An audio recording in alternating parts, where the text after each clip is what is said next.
Hey friends, it's UrsulasRevenge and happy Wednesday update day. Today's update introduces lunging in 2 new locations, so let's head over to Maeve and check them both out. So one thing that I do want to point out, neither of the 2 new lunging locations are actually marked with the yellow exclamation point, but they are marked with the purple bouncing exclamation point. You just can't see the one on Everwind Fields because I'm standing on top of it. So no new player experience for me. If I had to guess, I think that you might have to complete the one over at Steve's farm first before you can unlock these 2 today. It's not stated in the news, so you can't know for sure, but usually you need a yellow exclamation point quest before you can start something new. But anyways, let's see what lunging is like over at Baroness's Racetrack. Are you ready to lunge your horse again? Sure. I won't do a full overview of the controls in this episode, but if you are confused on how to do lunging, I did cover it pretty in depth in my last video. So one new thing that they did point out in the news that I didn't know last week is that your command and discipline stats on your clothing will actually help you in lunging. If you've done lunging before, you'll notice that your horse will change gaits or lanes occasionally. Apparently, this is due to your clothing and tack stats. So if you look at your character card, you'll see command on your clothing and you'll see discipline on your horse's tack.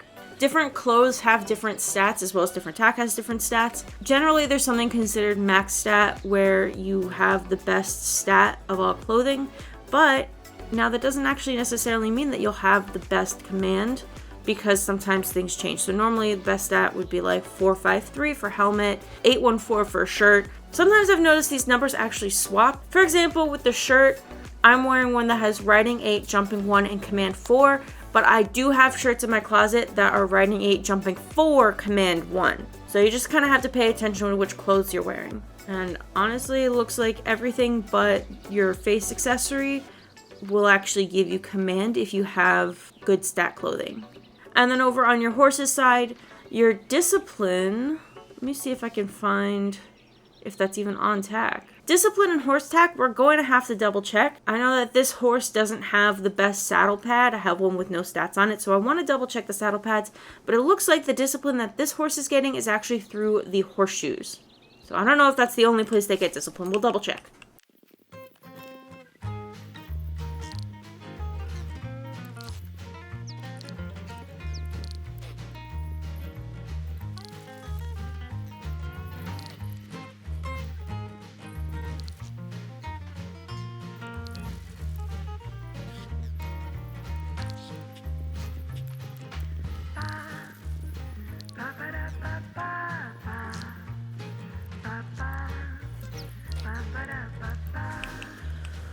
Ooh, okay. We definitely have to double check the saddle pad. I have a feeling it's only going to be horseshoes for discipline, but they didn't say that your level has anything to do with it, but I'm suspecting that it probably will. Only because looking back at your horse's skills and your skills, your command and your horse's discipline also goes up with their level. And it also actually has to do with what horse breed you have in general.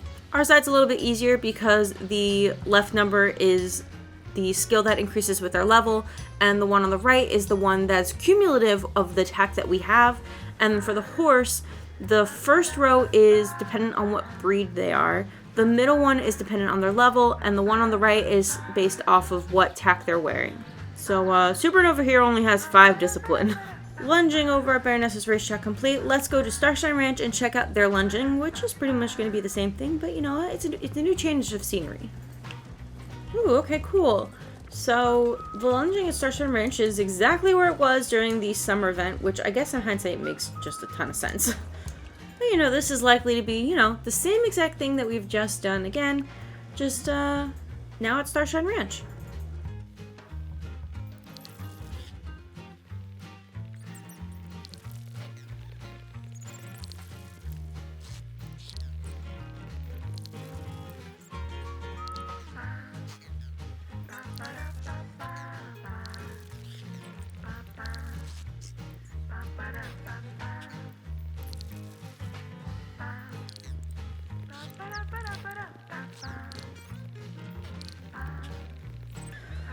Alright, Supernova really gave me a run for my money that time. And when I say run, I mean run. They would not stop running, but it's fine. We still did pretty well. And level up.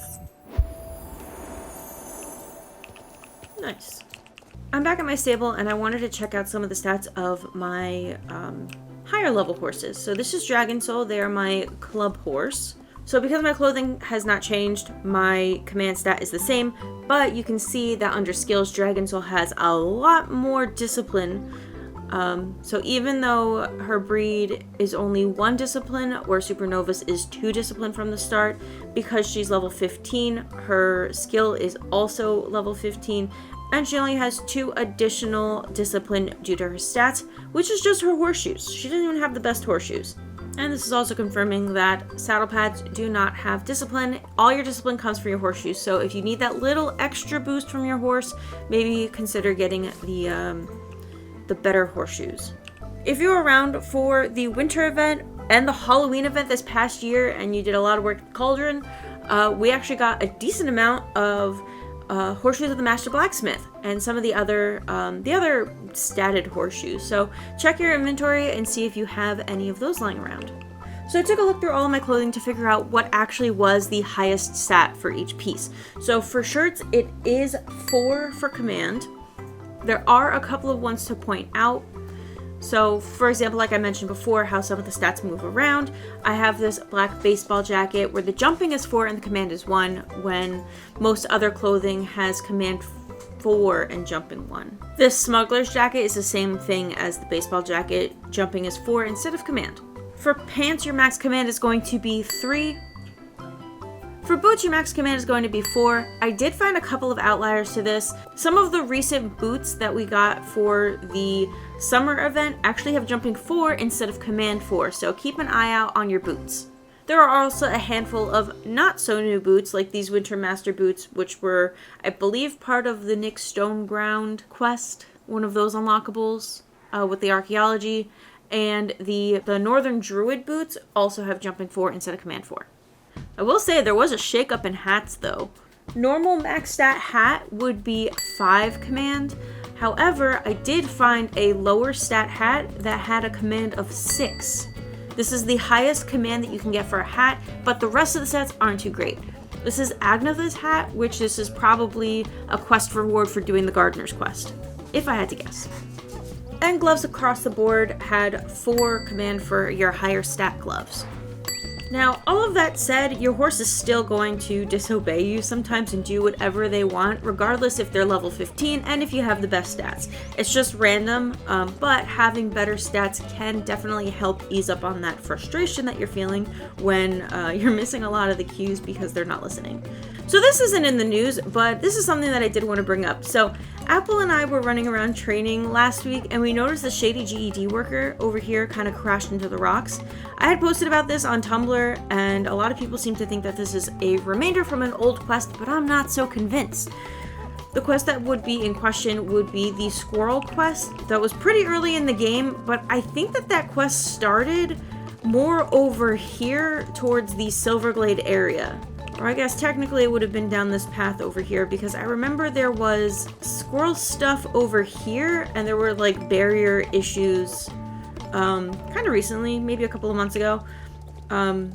For people who actually completed the quest, the barriers were still there. So that's actually now been fixed. But point is, I think that quest actually headed more towards Silverglade than it did Fort Pinta. So I don't know if this is something new for an upcoming quest or something.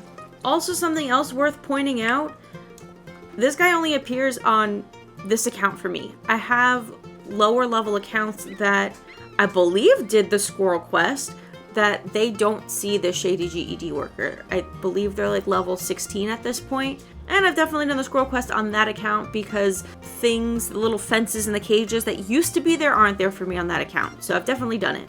But yet this guy doesn't show up. So I don't know if this is an oopsie for a future quest that they are working on at the moment, or if this is an oopsie for a quest that we did already. So I don't remember them being crashed here. And I kind of, and no spoilers, but I kind of see how this could have happened after the events of the last main quest. Anyways, I'm bringing this up just because I want to know your theories. I want to know what you guys think, so leave that in the comments. That's everything I have for you this week. Next week, it looks like a certain missing championship will be back and new and improved. So, Valedale Championship looks like it's going to be coming back because that is the only championship we are currently missing on the schedule. Hello?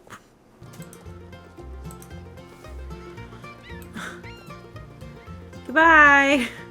So yes, Valedale Championship will be back, and I'm excited to see the improvements going through Hollowwoods.